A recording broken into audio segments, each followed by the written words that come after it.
les 5 conseils qu'on donne classiquement à l'Absenes Avocat, mon associé Fabien Lawson et moi, aux startups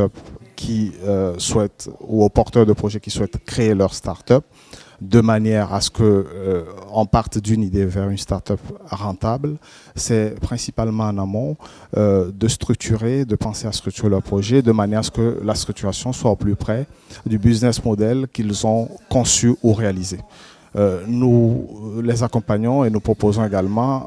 ou nous leur conseillons en règle générale, de s'attacher à réaliser une due diligence en amont de la création de leur start-up, notamment lorsqu'elles vont dans des pays émergents, les pays africains entre autres,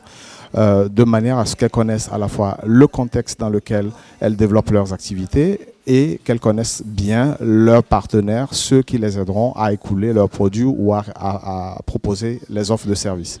Troisième élément que nous leur conseillons, c'est la structuration juridique de leur start-up. Quelle forme juridique choisir,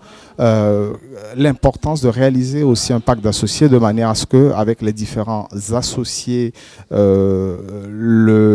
rapports juridiques soient traités, les rapports existants entre eux soient clairement traités, et pour faciliter notamment les enjeux liés à la levée de fonds qui interviennent plus tard dans le développement de la start-up. Enfin, le dernier élément sur lequel on pourrait éventuellement insister, c'est celui qui est lié à la structuration juridique de leur réseau de distribution, à la définition de la stratégie de distribution, notamment de leurs produits ou de leurs services sur le continent. Voici en quelques mots les principaux éléments, mais surtout garder à l'esprit que la structuration juridique de leur start-up doit coller au plus près du business model.